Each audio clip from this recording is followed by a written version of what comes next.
Shalom saudara-saudara semuanya. Shalom. Semangat. Saya menyapa saudara-saudara yang ada di rumah saat ini. Dimanapun saudara berada, kita masuk dalam ibadah, yaitu ibadah untuk mengucap syukur kepada Tuhan, sebab perbuatannya ajaib atas kita. Yang percaya katakan amin. Haleluya. Siapkan hati kita untuk masuk dalam hadirat Tuhan. Percayai Tuhan hadir dimanapun saudara berada saat ini. Dia ada di hidup kita. Dia tidak ada di mana-mana, dia ada di hidup kita. Di mana kita ada, dia ada. Haleluya, haleluya. Mari kita siapkan hati kita untuk berdoa. Bapa di sorga, kami mengucap syukur. Beribu-ribu syukur kami naikkan kepadamu Bapa. Engkau baik, sungguh baik dan teramat baik. Tidak ada Allah yang seperti Engkau. Engkau Yesus Kristus Tuhan yang kami cintai. Engkau Yesus Tuhan yang kami elu-elukan. Kalau sebentar kami akan tinggikan nama-Mu lewat pujian kami. Engkau yang menjadi pusat penyembahan kami Tuhan. Terima kasih Tuhan Yesus. Engkau hadir dimanapun anak-anakmu berada. Engkau menolong mereka. Yang sakit Engkau menyembuhkan. Yang susah Engkau menghiburkan. Yang lemah imannya Engkau kuatkan. Dalam nama Yesus, lawatan Tuhan terjadi. Api Roh Kudus melanda bagi orang-orang yang haus akan Tuhan. Orang-orang itu akan dikenyangkan dengan hadirat Tuhan. Terima kasih Tuhan Yesus. Terima kasih. Kami siap membuka ibadah ini. Kami siap memuji Engkau. Di dalam nama Tuhan Yesus Kristus sama-sama katakan amin. Haleluya. Haleluya. Haleluya. Puji Tuhan. Saudaraku, orang-orang yang berharap kepada Tuhan, firman Tuhan katakan dia tidak akan pernah ditinggalkan. Amin. Akan pujian ini di hadapan Tuhan. Orang yang berharap kepada Tuhan. Haleluya. Sayang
Maka setiap beban hidup kita, jangan pernah takut dengan Tuhan.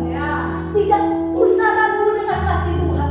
Dia selalu datang menolong kita tepat pada waktunya. Mari bagi berdiri saudara.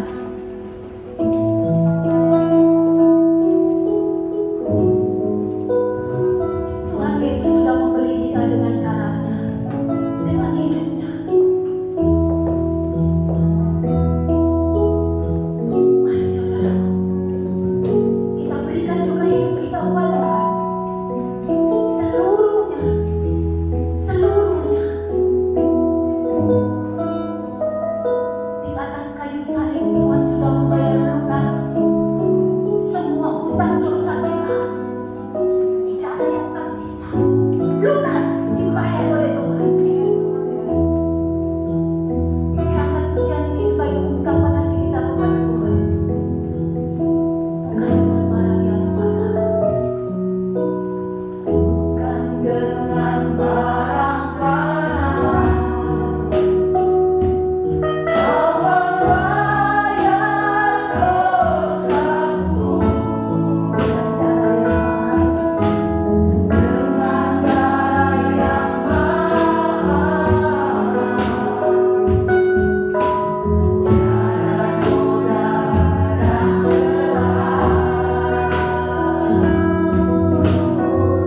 Terima kasih Tuhan, kami bersyukur Kau sudah mati bagi kami. Kau sudah membayar semua hutang dosa kami. Dan Kau sudah menyelamatkan, menyembuhkan dan memulihkan hidup kami. Kami bersyukur kalau kami boleh ada sebagaimana kami ada, itu semua karena kasih anugerah dan kemurahan-Mu yang tiada habis-habisnya dalam hidup kami. Terima kasih kalau pada siang ini kami bisa berkumpul beribadah menyembah Tuhan. Biarlah hadirat-Mu melawat kami, hadirat-Mu menjamah memberkati setiap kami. Sampaikan firman-Mu yang akan menguatkan kami, yang akan menolong menghiburkan setiap kami. Pakai hamba-Mu ya Allah, urapi hamba-Mu dengan urapan yang dahsyat, hebat dan luar biasa. Biar firman-Mu sungguh memberkati dan menguatkan kami. Di dalam nama Yesus kami berdoa dan kami mengucap syukur. Semua yang percaya bersama-sama kita katakan amin. Haleluya, haleluya. Silakan duduk. Bapak Ibu sudah Ibu sekalian, puji Tuhan. Bersyukur bisa ada di Cibubur pada hari ini. Bersyukur bisa ada dengan Infinity Praise and Worship pada siang ini, puji Tuhan. Kita harus beradaptasi dengan keadaan yang baru, walaupun itu sangat tidak mudah bagi kita. Makanya saya nggak bisa bayangkan bagaimana kalau gereja-gereja besar akan dibuka. Apakah orang berani untuk datang? Saya kemarin tanya beberapa teman, saya tanya gimana kalau gereja kamu sudah mulai ibadah lagi. Mayoritas dari mereka berkata tidak mau ibadah dulu, sementara ini nonton streaming aja, nonton online aja, lebih banyak pilihan katanya. Nah, saudara-saudara sekalian, terus saya tanya teman saya, kalau anak-anak sudah bisa sekolah, apa kamu izinkan anak kamu sekolah? Semua mayoritas bilang enggak mengizinkan. Nah, kita harus beradaptasi nih dengan satu situasi keadaan yang baru yang tadinya kita nggak biasa, nggak pernah seperti ini. Saya itu paling begah kalau pakai masker gini, karena saya ada sinusitis, saya ada alergi. Jadi itu selalu harus apa? Masalah dengan hidung. Nah, itu jadi masalah besar buat saya. Tapi nggak ada pilihan, tetap harus pakai masker. Betul nggak? Saya nggak mau pakai face shield itu, karena kayak Iron Man jadinya. Saya malas pakai face shield. Tadi saya naik tangga, saya nggak berani pakai face shield. Kenapa? Kita nggak jelas yang mana tangga, yang mana bukan tangga. Daripada jatuh saya copot, tapi masuk saya pakai. Nah, kita harus beradaptasi dengan satu kebiasaan yang baru. Mungkin ada banyak orang tidak berani kumpul-kumpul dulu. Banyak orang tidak berani untuk apa? Yang namanya bersekutu dulu seperti ini.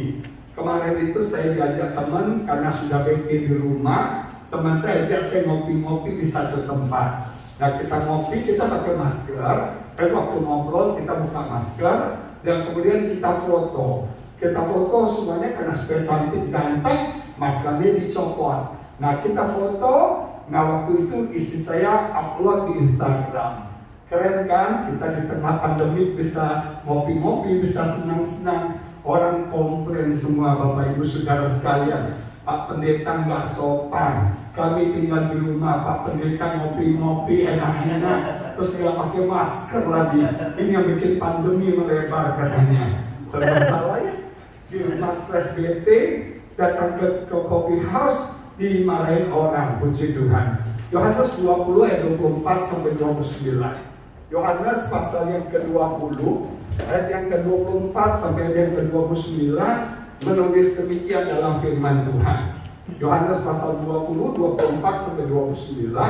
Tetapi Thomas, seorang dari ke-12 murid itu yang disebut Didimus, tidak ada bersama-sama mereka ketika Yesus datang ke situ. Maka kata murid-murid yang lain itu kepadanya, kami telah melihat Tuhan. Tetapi Thomas berkata kepada mereka, sebelum aku melihat bekas paku pada tangannya, dan sebelum aku mencucukkan jariku ke dalam bekas paku itu, dan mencucukkan tanganku ke dalam lambungnya, sekali-kali aku tidak akan percaya. 8 hari kemudian murid-murid Yesus berada kembali dalam rumah itu, dan Thomas bersama-sama dengan mereka. Sementara pintu-pintu terkunci, Yesus datang dan ia berdiri di tengah-tengah mereka dan berkata, salam. sejahtera bagi kamu. Salam sejahtera bagi kita semua pada siang ini. Kemudian dia berkata kepada Thomas, taruhlah jarimu di sini dan lihatlah tanganku. Ulurkanlah tanganmu dan cucukkanlah ke dalam lambungku, dan jangan kau tidak percaya lagi, melainkan percayalah. Thomas menjawab dia, ya Tuhanku dan Allahku. Kata Yesus kepadanya, karena engkau telah melihat aku, maka engkau percaya. Berbahagialah mereka yang tidak melihat, namun percaya. Nah, ibu sekalian, ada satu virus yang lebih berbahaya dari COVID-19 yang sedang melanda banyak orang. Nama virus itu adalah skeptisisme. Apa? Skeptisisme. Skeptisisme ini membuat orang jadi skeptis. Siapakah orang yang skeptis? Orang yang skeptis adalah orang yang kehilangan keyakinannya, orang yang kehilangan kepercayaannya, orang yang menjadi ragu dan bimbang terhadap apapun juga di muka bumi ini. Kalau kita melihat sekarang, ada banyak orang kehilangan keyakinannya kepada lembaga-lembaga tertentu. Kita udah gak percaya lagi sama DPR mungkin. Kita sudah gak percaya lagi kepada lembaga-lembaga tertentu, Bapak Ibu Saudara sekalian. Kita udah gak percaya lagi. Bahkan yang mengerikan, virus skeptisisme ini masuk di dalam gereja. Masuk di dalam gereja. Sehingga ada banyak orang kehilangan keyakinannya, kehilangan kepercayaannya, mungkin kepada pendeta, mungkin kepada gereja, mungkin kepada lembaga-lembaga rohani lainnya. Kita jadi ragu, kita jadi bimbang, kita kehilangan keyakinan kita. Yang mengerikan adalah ketika kita menjadi skeptis terhadap Tuhan, ketika kita kehilangan keyakinan kita, ketika kita kehilangan kepercayaan kita kepada Tuhan. Padahal yang paling penting dalam hidup kita sebagai orang Kristen adalah iman. Iman adalah kunci kita masuk dalam kerajaan surga. Kita bisa percaya kepada Tuhan bukan karena kebaikan kita. Kita diselamatkan bukan karena kesalehan kita. Kita diselamatkan bukan karena apa yang kita lakukan.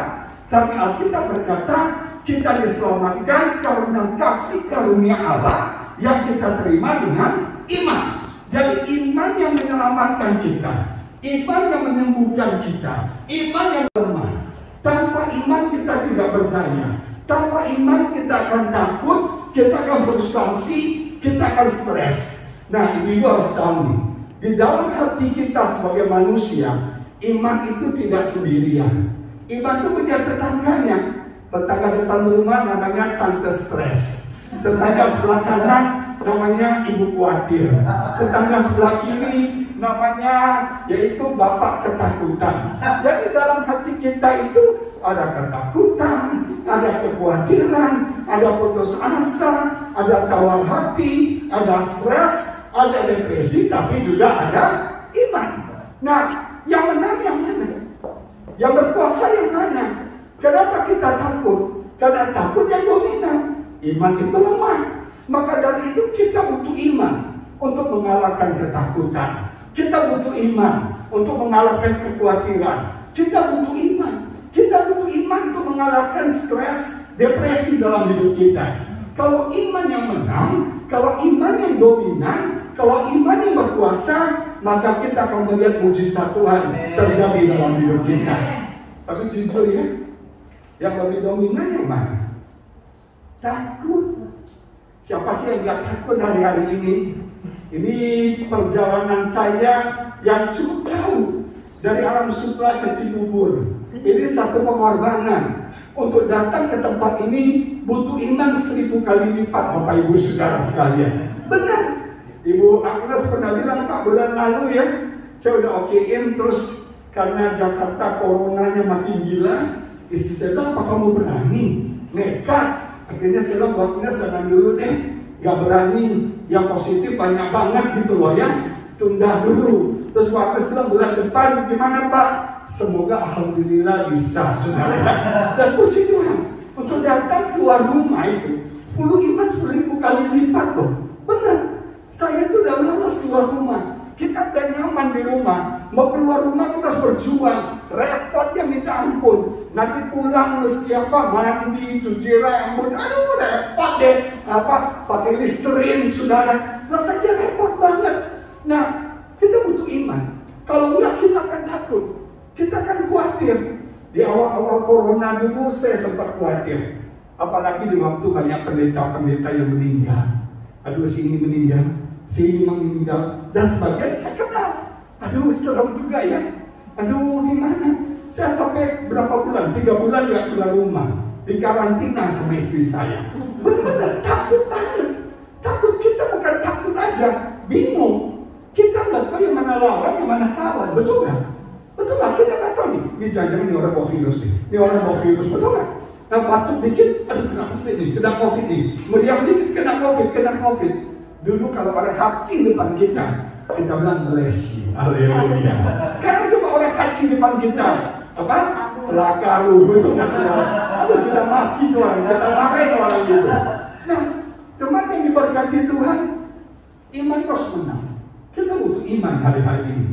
Justru di masa krisis ini kita butuh iman. Justru kalau keadaan nyaman, semua baik-baik, gak ada virus lagi, kita gak butuh iman. Benar. Justru di tengah-tengah keadaan krisis ini, kita butuh iman. Nah, jangan sampai iman kita hilang. Jangan sampai iman kita jadi ragu-ragu, jadi bimbang. Nah, ini ngeri banget. Iman kita jadi hilang. Pertama, krisis kesehatan, COVID melanda. Akibatnya timbul krisis ekonomi, keuangan. Gak tahu nih, Infinity terdampak nggak ya? Enggak ya, puji Tuhan ya. Oh, kalau saya terdampak banget. Saya penginjil. Saya boleh dibilang khotbah hidup dari Tuhan. Tapi saya hidup dari khotbah di gereja-gereja. Dan puji Tuhan selama ini jadwal saya di gereja-gereja besar. Dan semua gereja besar cukup sudah sekarang, cukup semua gereja besar tutup, benar. Semua jadwal hilang seperti uang. Tahun 2009 akhir kita dari aman karena jadwal 2020 udah penuh semua. Isi saya bilang haleluya, puji Tuhan. Betul nggak? Udah tenang nih hidup 2020.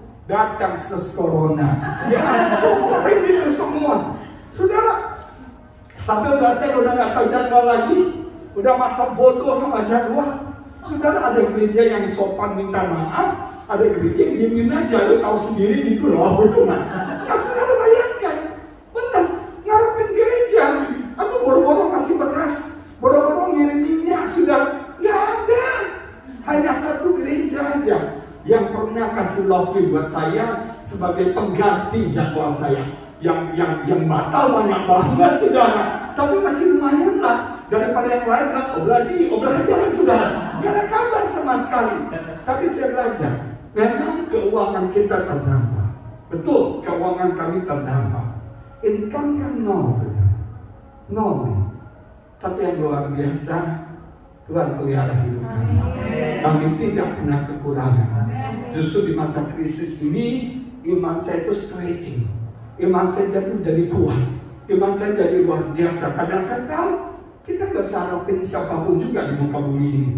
Mau harapin lembaga pemerintah lagi pusing juga, lagi bingung. Terawat lagi digoncang gak bisa-bisa.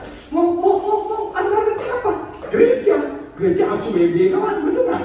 Nah, kita mau harapin siapa? Yang kita harapin cuma Tuhan. Dan Tuhan gak pernah mengecewakan. Walaupun saya kurus 5 kilo, saya turun 5 kilo, kurus banget, kecil banget, imut-imut sekarang gitu ya. Nah, tapi saya nggak pernah kekurangan makan. Saya nggak pernah kekurangan makan. Justru iman kita tuh diperlukan di tengah krisis ini. Nah, tadinya krisis kesehatan, terus kita krisis keuangan, ini nggak terdampak ya. Kayaknya tenang-tenang aja cukup boleh.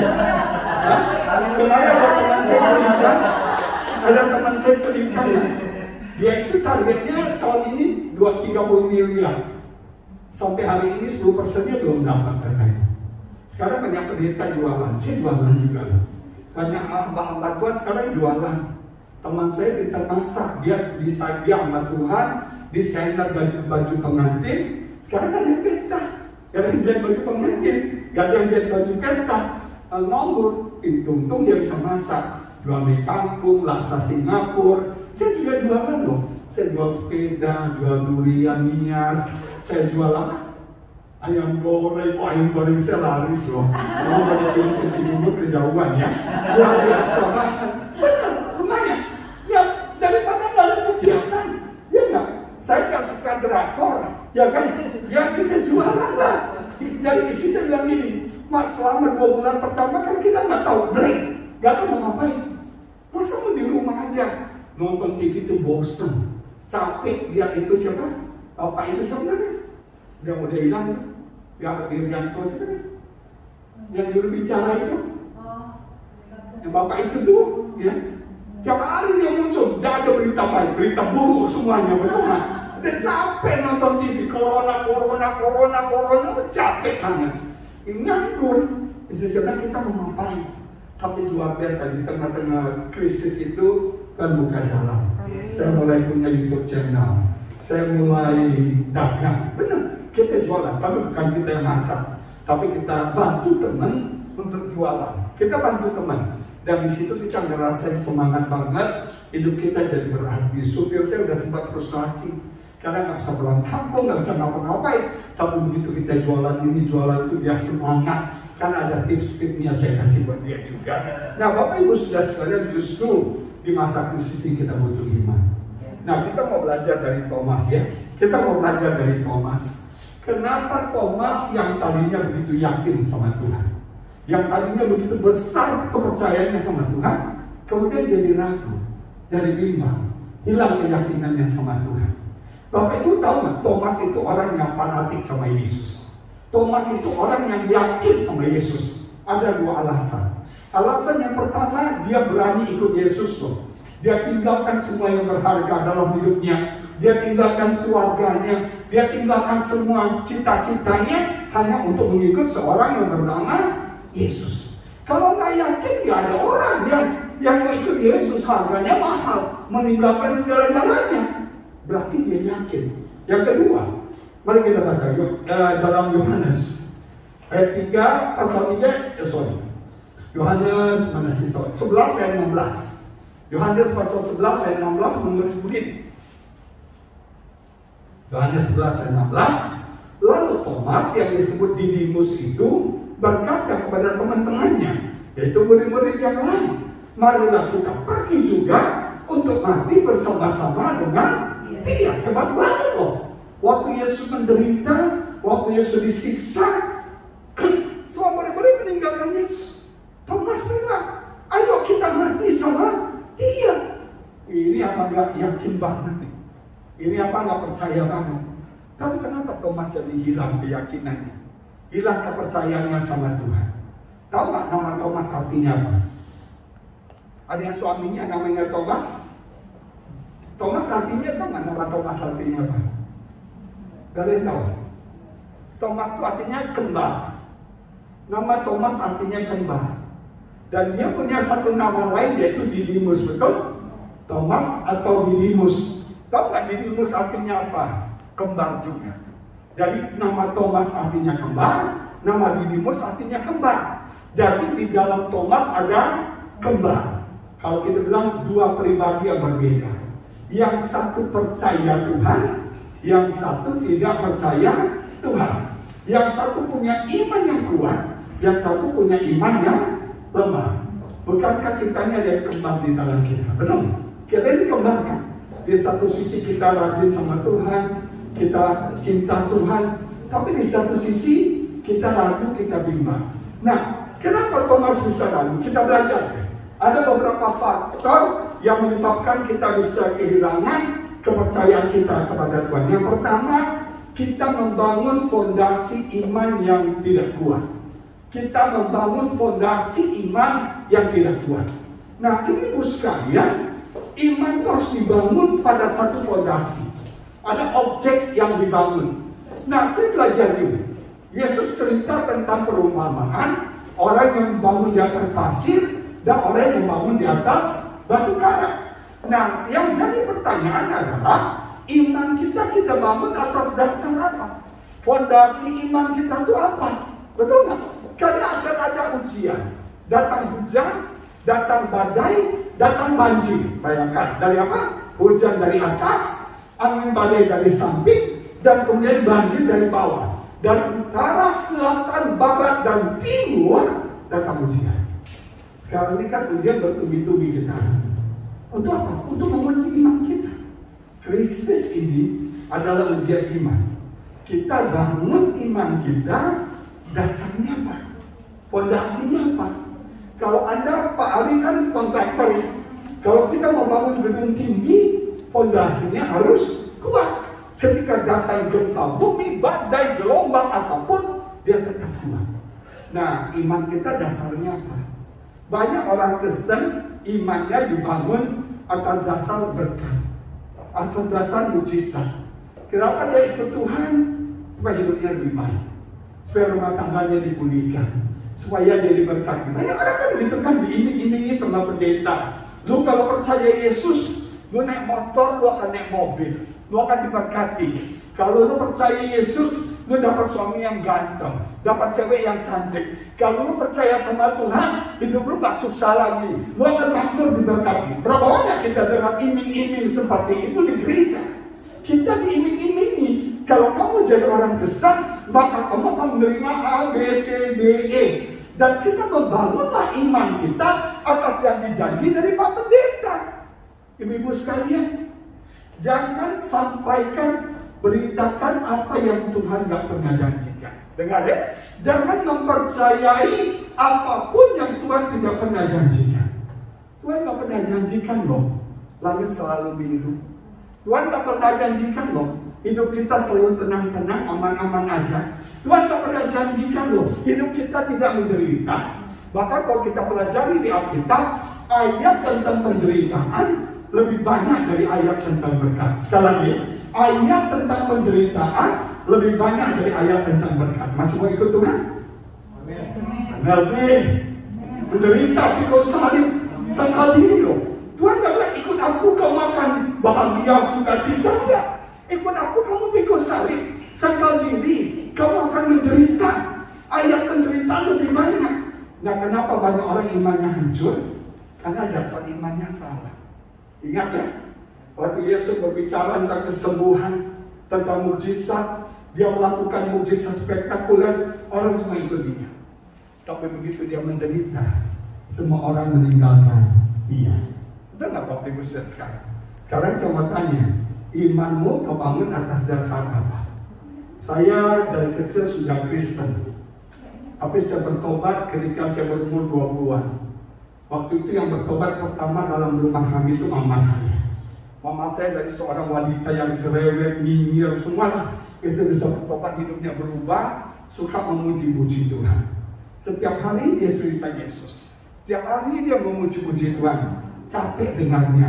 Masuk kuping kiri, keluar kuping kiri lagi. Kuping kata orang Batak ya.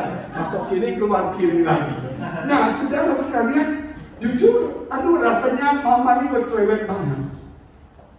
Tapi satu hari ketika tahun 84, saya bertemu Tuhan. Saya mengalami Tuhan secara pribadi. Saya itu orangnya nggak pernah nangis, saya orangnya keras kepala. Tapi satu malam saya bilang, Tuhan, kalau kau memang ada, kau memang hidup, nyatakan dirimu kepada aku. Dan betul saya merasakan kasih Tuhan. Saya merasakan Tuhan hadir. Dan saya itu nangis seperti anak kecil, sesungguhnya air mata keluar, ingus keluar, semuanya keluar. Saya nangis. Dan di situ saya percaya Tuhan ada. Dan saya sudah melayani Tuhan sampai 2020. 84 sampai 2020 berapa lama nih? 36 tahun. Saya tetap setia mengikuti Yesus. Kenapa? Karena fondasi iman yang benar. Tantangan banyak, masalah banyak, pengkhianatan sering. Apalagi pendeta kayak ini, dia mengkhianati banyak.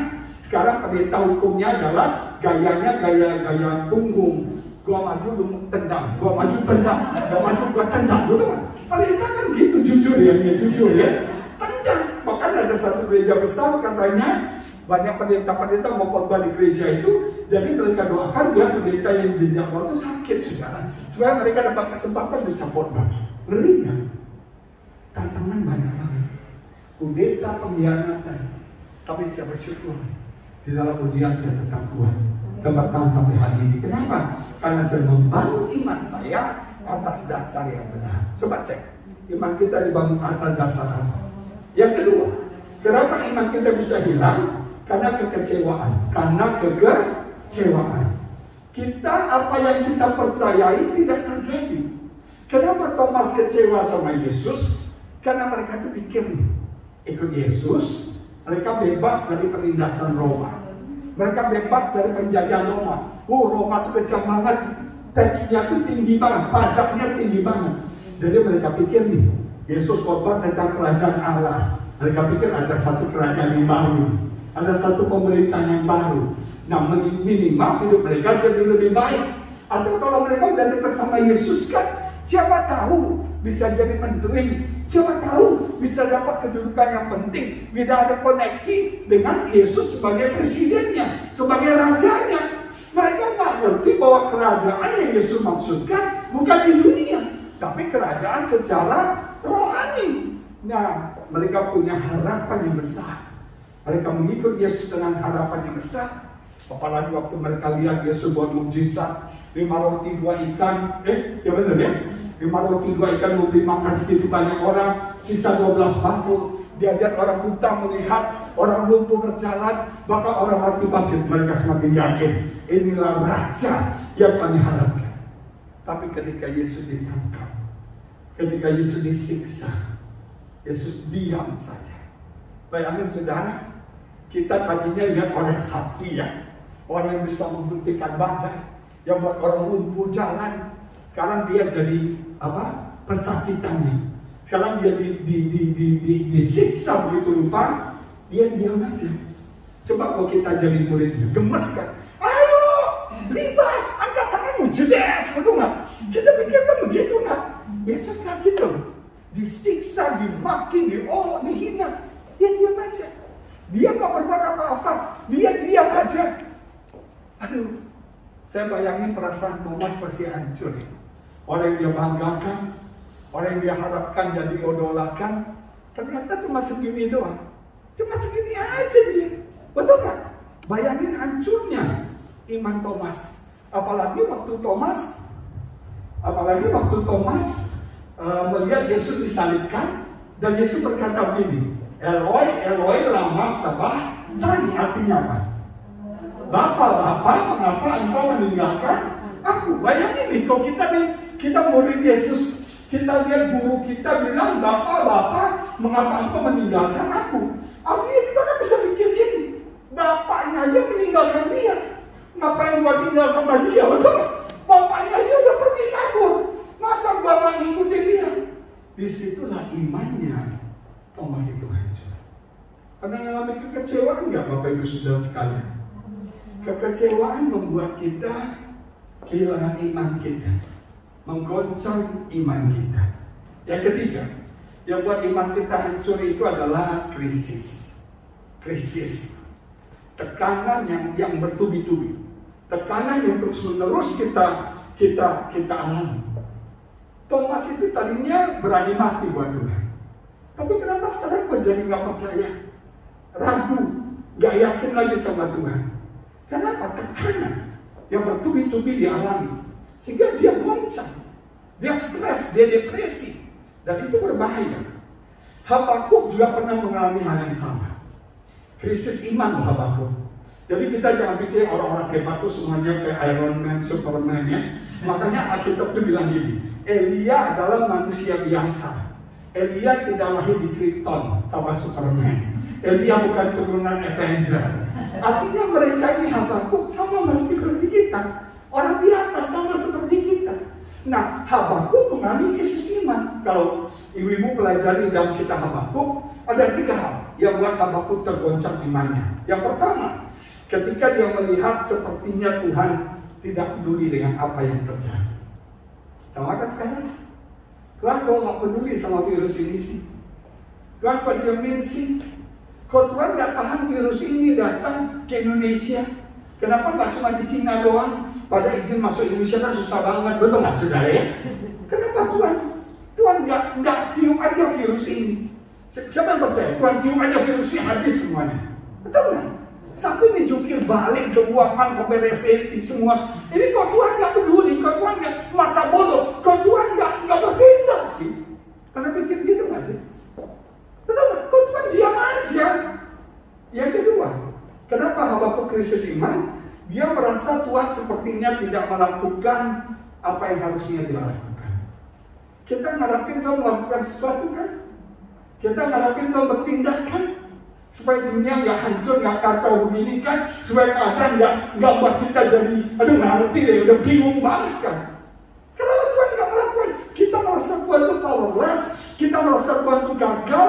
Apalagi ada isu antikris kan? Kok antikris kayaknya lebih hebat, lebih menang. Bahkan Bill Gates katanya bisa menguasai dunia ini. Kok Tuhan nggak? Aku dipintas saja ke Bill Gates, betul nggak? Dicek habis ke Bill Gates. Kok Tuhan nggak lakukan apa sih? Yang ketiga yang dialami Habakuk adalah kenapa Tuhan membiarkan ketidakadilan terjadi. Teman saya bilang gini ya, ini teman saya, Pak sedih ya Pak ya waktu Maret April itu, kok pendeta-pendeta yang oh happy day, udah kan? Ini kok pendeta-pendeta, kok anak-anak Tuhan, kenapa mereka aja gitu? Kok Tuhan sepertinya nggak hadir, betul? Merasa Tuhan nggak adil nggak sih? Nah, kalau orang sudah krisis imannya, ada dua pertanyaan yang dia tanyakan. Habakuk tanya itu. Yang pertama, how long? Berapa lama? Banyak orang tanya sama siapa? Berapa lama virus ini? Berapa lama krisis ini? Siapa yang lagi tanya berapa lama sih? Semua penanyanya kan? Sampai kapan ini virus? Nggak berhenti. Saya pikir kemarin udah turun ya, udah enakan nih, kita bisa ngopi-ngopi, tutup lagi. Ini DKI atau Bogor ya? Oh haleluya, untung puji Tuhan. Ya, kalau DKI semua tutup loh, semua tutup sampai alam sultan tuh rame sekarang. Orang cari makannya di alam sultan. Bayangin, kita nanya how long, berapa lama Tuhan? Yang kedua kita bertanya why. Mengapa? Mengapa? Belum. Mengapa Tuhan? Mengapa Tuhan izinkan ini terjadi? Mengapa? Orang bilang begini. Mengapa? Tanya mengapa nggak sih? Saya tanya mengapa gereja tutup? Satu hari seorang teman tanya, Pak, ini serius ya corona ini? Saya bilang serius. Kalau yang jahat sama yang baik tutup bersamaan itu serius, bayangin. Hati pijat, karaoke, semua yang maksiat, bahkan yang rohani pun tutup. Ini kan serius, betul kan? Gak pernah loh yang jahat sama yang baik itu sepakat itu gak pernah. Kecuali corona ini kesehatan. Betul gak? Semua tutup loh. Yang maksiat sampai yang benar tutup semua. Ya kan? Dan kita akan bertanya yang ketiga, di mana Tuhan? Berapa lama? Mengapa? Dan akhirnya kita tanya kemana Tuhan? Tahu kok ngumpetnya? Kok lagi cuti ya? Lagi jalan-jalan kan ya? Kok dia nggak bertindak? Kok dia sepertinya nggak tolong kita? Yang keempat, kita bisa kehilangan iman karena intelektual, logika. Iman itu tidak bisa pakai logika, nggak bisa. Iman itu nggak bisa pakai logika, nggak bisa. Karena kalau logika 2 tambah 2, 4. Kalau 5 roti 2 ikan memberi makan sekian ribu orang, sisa 12 waktu itu nggak logik. Mukjizat itu nggak logik. Yang namanya supranatural itu nggak logik. Nah kalau kita iman, kita pakai dengan logika kita nggak masuk. Saya ini suka pakai hitung-hitungan. Saya orangnya logik banget. Pria itu kan pakai logik banget. Dan memang saya lihat selama 7 bulan ini, hidup saya nggak masuk logika lagi. No income. Tapi Tuhan cukupkan. Nggak masuk akal. Nggak masuk akal. Ada orang yang saya sudah nggak ketemu 20 tahun. 20 tahun nggak pernah ketemu, saya nggak simpan nomor HP-nya. Saya udah lama nggak ketemu, nggak pernah ngobrol. Tiba-tiba dia WA saya, Agus, bagaimana keadaan kamu? Orang yang panggil nama saya Agus tuh pasti pernah long time ago in Bethlehem. Itu teman lama. Karena jarang orang panggil nama saya Agus, jarang. Kamu gimana kabarnya? Sampai saya cari, ini profilnya apa? Depannya orang sekarang yang kaya-kaya profilnya bunga lah, bangunan lah, betul nggak ya? Nggak ada gambarnya. Ini siapa ini orang ya? Saya jawab, oh puji Tuhan baik, saya bilang. Bagaimana kabarmu? Bapak, Ibu ini gimana ya? Bagaimana kabarnya? Saya bilang, oh saya juga sehat. Gus, kalau kamu perlu bantuan, hubungi saya. Saya nggak tahu orang siapa.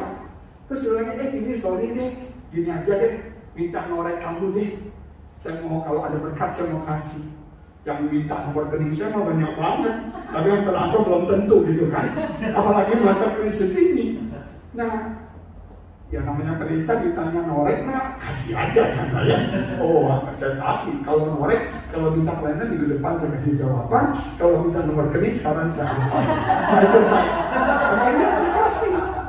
Saya tunggu seminggu, nggak ada yang transfer. Saya tunggu 10 hari ya, baru dia transfer. Oh rupanya ini orangnya. Saya tanya teman saya ini, saya udah curiga di si A. Saya telepon teman saya, ini si Anwar ini ya? Iya. Itu saya udah gak ketemu 20 tahun. Ada orang saya itu, aduh, gabung tanggung kok gak ketemu. Tiba-tiba dia WA saya, Pak Agus kata, ini normal ya. Agus katanya, saya tuh selama 2 minggu ini mimpi Bapak terus. Puji Tuhan, saya lagi berdoa biar banyak orang memimpikan saya. Benar, saya mimpi Bapak terus dan saya gelisah sekali. Minta nomor rekening dong. Ya, kasih lah, kalau nomor rekeningnya cepat sekali saya hafal ya. Kasih, dan dia transfer. Itu banyak sekali. Sampai aduh, luar biasa, luar biasa. Ada orang saya nggak kenal, ada orang saya nggak kenal, bisa berkati saya. Itu kalau bukan Bapak di surga, siapa lagi? Betul nggak? Gak masuk akal. Orang yang nggak pernah kita kontak kok bisa berkati kita, terbayang-bayang kita. Siapa saya? Kalau ibu masih terbayang Jorvin masih baca. Jadi harus lupa apa yang mau diharapin, betul nggak? Ya kan? Ganteng ya lumayan lah ya, lumayan. Nah logika, kenapa orang yang skeptis itu selalu minta bukti, Makanya orang bilang, aku ini minta bukti. Kalau aku nggak cucukkan tanganku, nggak pegang, aku nggak percaya. Orang skeptis selalu minta bukti. Saya mau tanya, apa haknya kita? Sampai Tuhan perlu membuktikan dirinya sama kita. Siapa kita? Siapa Allah? Nggak tahu Tuhan. Ngapain gue mesti buktikan diri gue buat lo? Repot banget. Tuhan nggak perlu membuktikan dirinya. Karena dia adalah Allah. Betul kan? Dia nggak perlu buktikan, gue ini Allah. Nggak usah. Dia nggak perlu buktikan dirinya. Tapi Tuhan itu baik. Nanti dengarnya. Yang kelima, kenapa orang kehilangan keyakinannya selama iblis? Saya nggak bahas ini, tapi saya kasih ayatnya.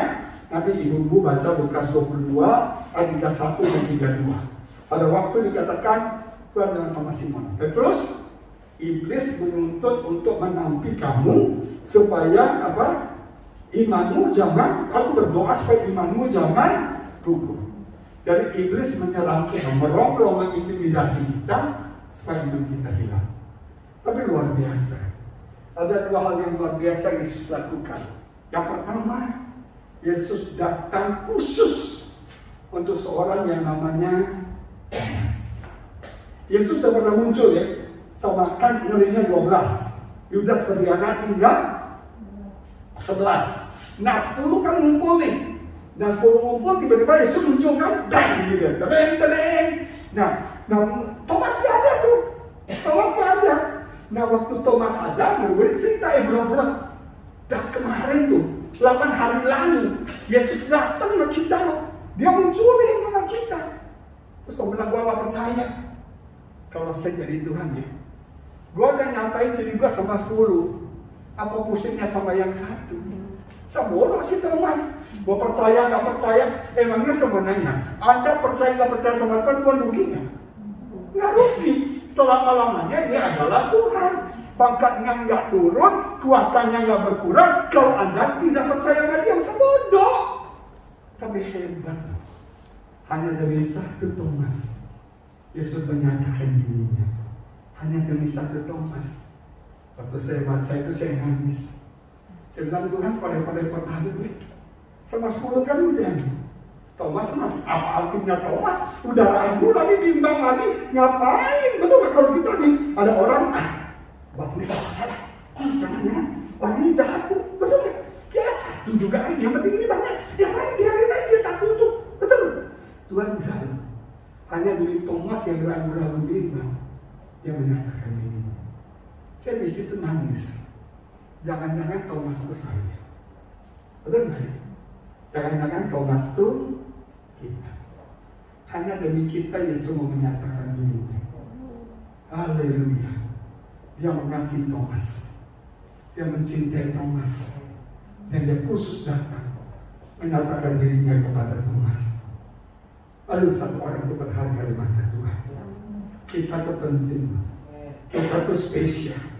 Dan Tuhan itu mengasihi setiap kita. Setelah Thomas bertemu dengan Tuhan, dia mengenal Tuhan secara pribadi. Dia berkata, ya Allahku, ya Tuhan. Mungkin ada yang ragu, lagi bimbang, lagi skeptis. Dia semua datang bagi setiap kita. Dia semua menghiburkan, menyatakan dirinya. Supaya kita berkata, kau Allahku, kau Tuhanku. Yang kedua, Yesus itu hadir muncul di hari yang ke-8. Kenapa hari ke-8? Ada yang tahu arti 8 apa? Kalau 7 apa? Sempurna. Selesai. 7. Siklusnya itu 7. Kalau 8 berarti apa? Hari pertama. Kan komplitnya 7. Kalau 8 kan 7 tambah 1. Jadi 8 itu new beginning. Hari yang baru. Artinya apa? Kenapa Yesus datang?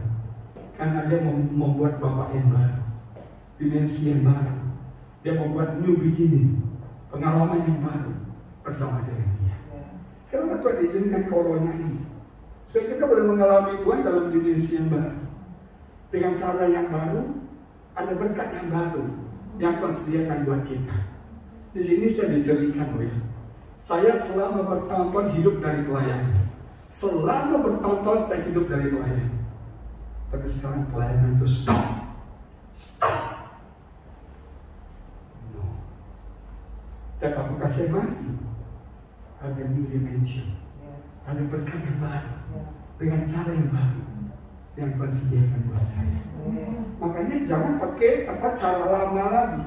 Kita nggak bisa pakai paradigma lama. Kita ibadah pun nggak bisa cara lama lagi. Betul? Sudah berubah semuanya.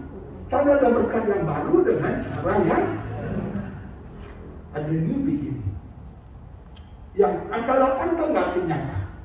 Angka 8 artinya sunat. Yesus disunat di hari yang ke-8. Abraham menyunat Ishak di hari yang ke-8. Artinya apa? Tuhan mau sunat keraguan kita. Tuhan mau sunat skeptis kita. Tuhan mau sunat kebimbangan kita. Supaya kita boleh yakin dan percaya kepada Tuhan. Hari-hari ini Ibu, kita butuh iman. Kita bisa survive karena iman. Kita butuh iman. Kita butuh iman. Betul-betul butuh iman. Melangkah keluar rumah aja butuh iman ya tante ya. Betul nggak? Aku udah sempat ke Bali loh kemarin, keren ya. Ya nggak ngajak-ngajak ya. Ini saya mau ke Bali aja butuh iman. Kalau ke sini 1000 kali, ke Bali butuh 1 juta kali iman. Benar. Teman-teman saya pada ke Bali semua. Ayo Pak ke sana, ayo ke sana. Ada toko saya kasih hotel, semua siap semua lah untuk datang ke Bali. Cuma istri saya bilang kita udah bayar 6 bulan di sini. Lu naik pesawat sampai di Bali lu kena, nyesel kan? Iyalah udah di rumah aja, damai di dunia aja di rumah. Benar. Nah untuk kita ke Bali perlu iman 1 juta kali. Betul nggak? Nah hari-hari ini kita butuh iman. Berjalanlah dengan iman. Melangkahlah dengan iman. Berjalan dengan iman. Jangan sampai imanmu hilang. Keyakinanmu hilang.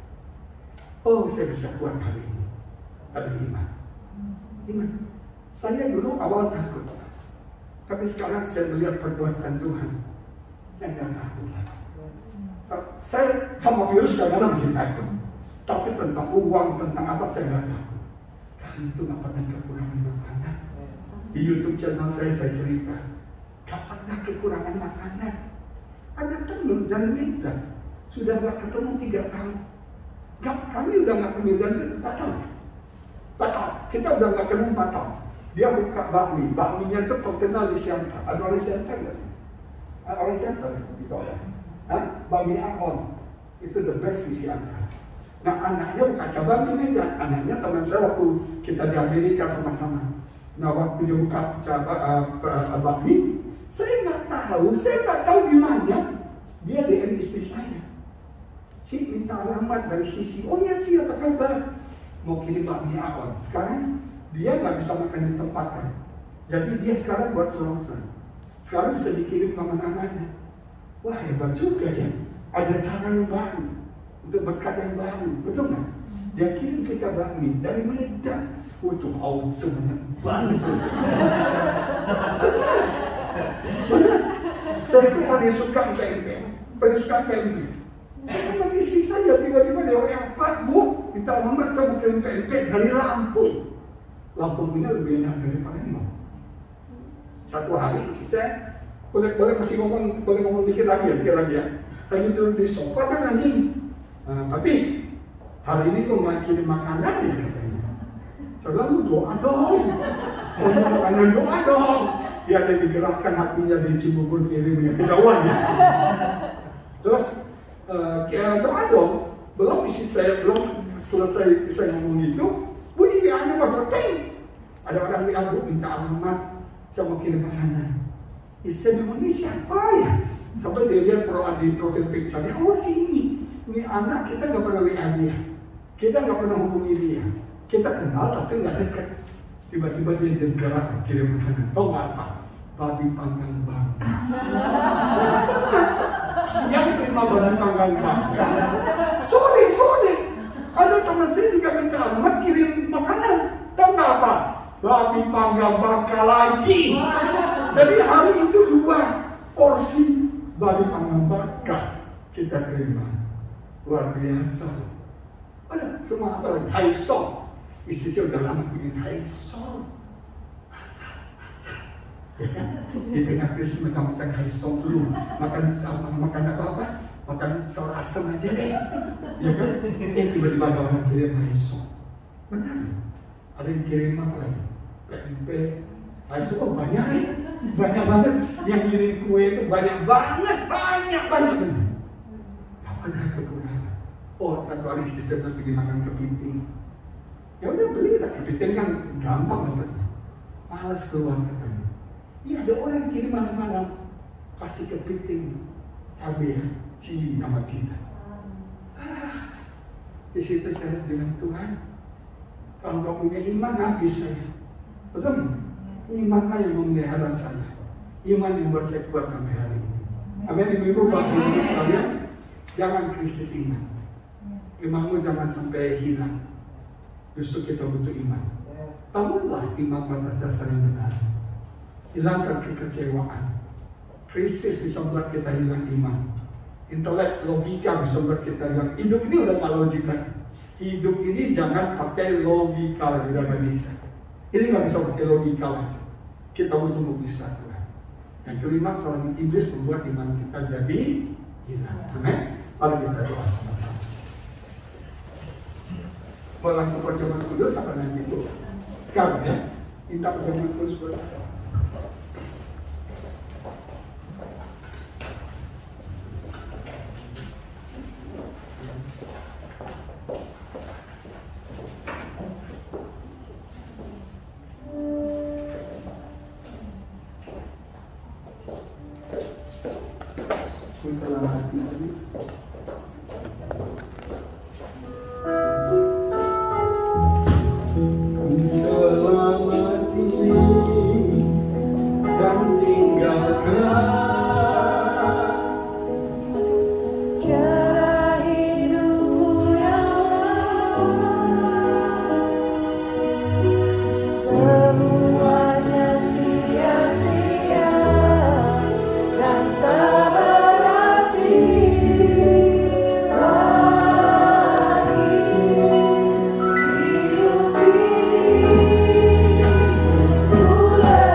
Sebab apa yang telah kuteruskan kepadamu telah aku terima dari Tuhan, yaitu bahwa Tuhan Yesus pada malam ia diserahkan, dia mengambil roti, dan sesudah itu ia mengucap syukur atasnya.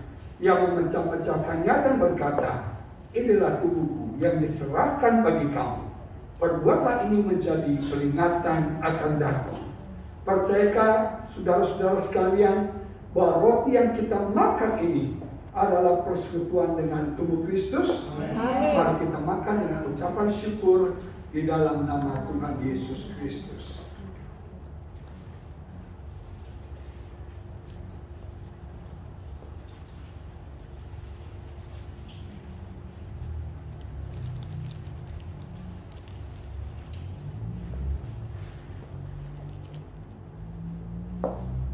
Mari kita angkat anggur ini tinggi-tinggi dengan penuh hormat. Demikianlah ia mengambil cawan sesudah makan lalu berkata, cawan ini adalah perjanjian baru yang dimeteraikan oleh darahku. Perbuatlah ini setiap kali kamu meminumnya menjadi peringatan akan daku. Percayakah saudara-saudara sekalian bahwa anggur yang kita minum ini adalah persekutuan dengan darah Kristus? Amin. Mari kita minum dengan ucapan syukur di dalam nama Tuhan Yesus Kristus.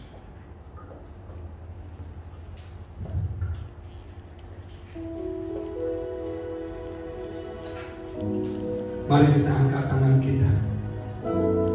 Kita sembah Dia, kita bersyukur untuk pengorbanan Yesus yang luar biasa dalam hidup kita.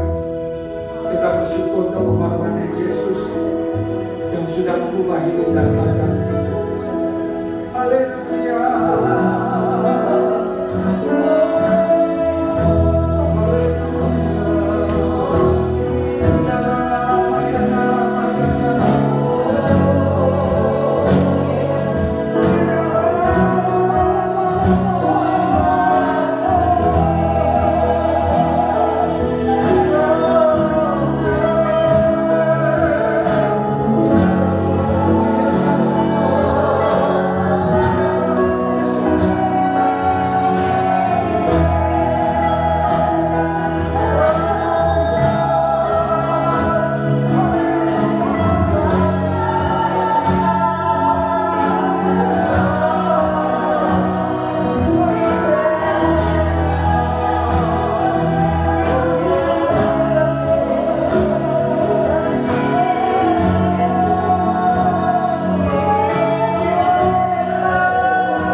Terima kasih untuk pengorbanan-Mu yang begitu besar dan hebat bagi setiap kami. Kami hormati pengorbanan-Mu, kami hargai pengorbanan-Mu, dan kami terima apa yang Yesus sudah lakukan dalam hidup kami. Hari ini kami disembuhkan, hari ini kami diberkati, hari ini dosa kami diampuni, hari ini kami sudah diselamatkan, hari ini kami dipulihkan. Hari ini kami bahagia, kami bersyukur. Hari ini kami lebih daripada pemenang. Hari ini iman kami dikuatkan. Hari ini kami catat menanggung segala perkara. Hari ini kami jadi kepala, kami terus dan tidak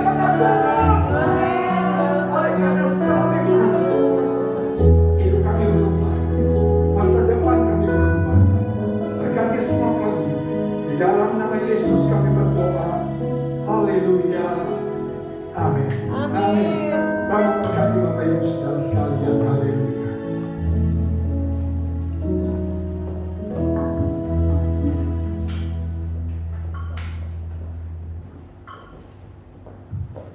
Shalom, saudara terkasih. Mari kita satukan hati kita untuk berdoa. Bapa dalam surga, terima kasih Tuhan. Terima kasih Bapa untuk firman-Mu yang sudah Kau sampaikan melalui hamba-Mu Bapak Agus Sultan.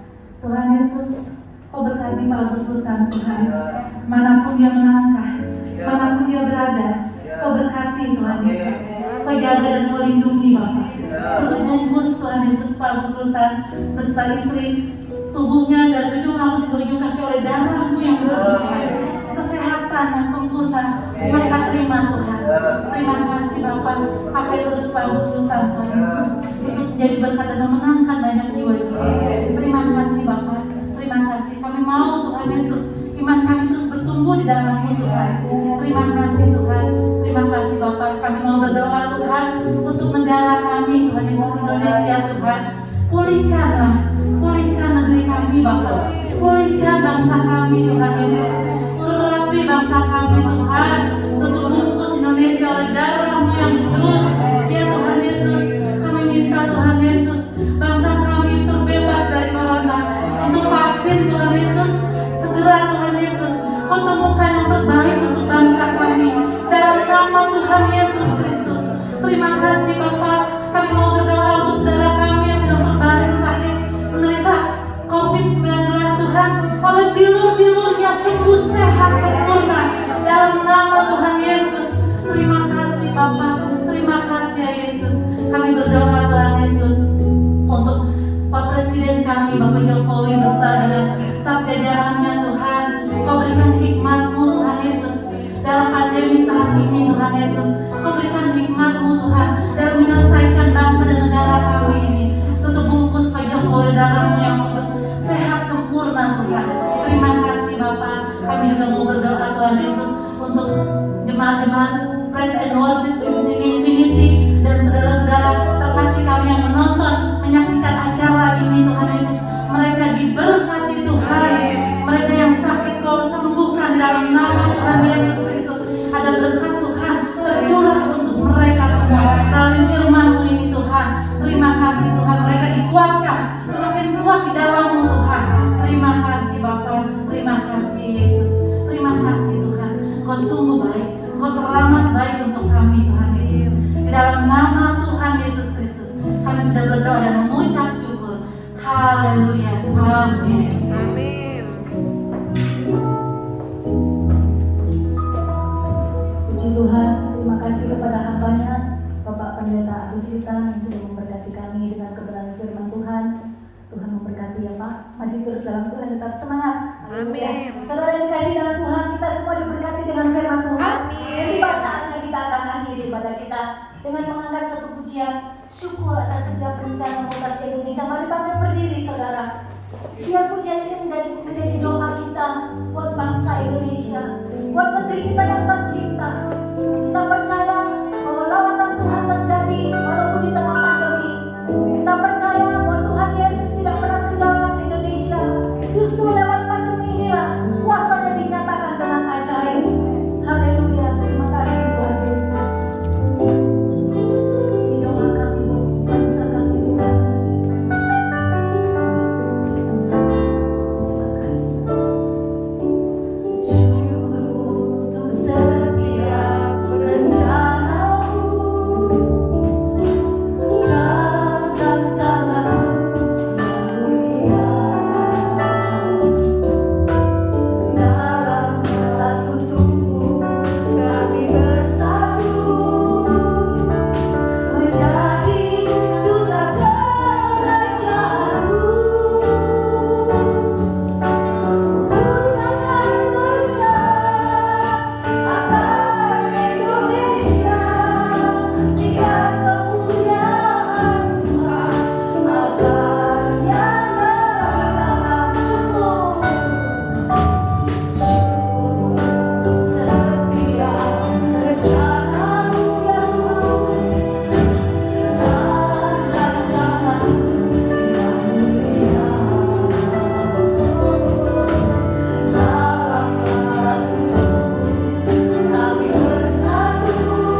ibadah hari ini yang Tuhan sudah sertai dari awal sampai pada akhirnya.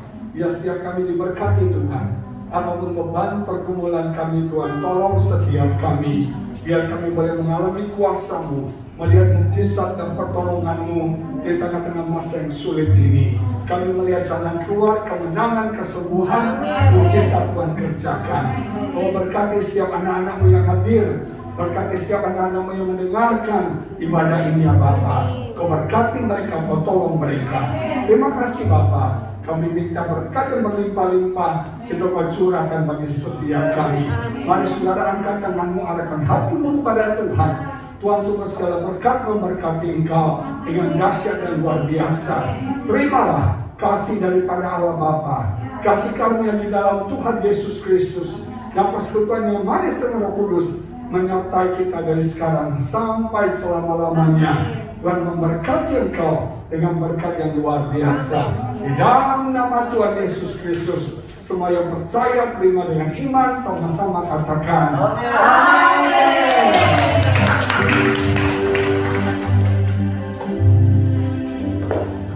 Puji Tuhan, ibadah kita sudah selesai. Tuhan Yesus memberkati. Haleluya.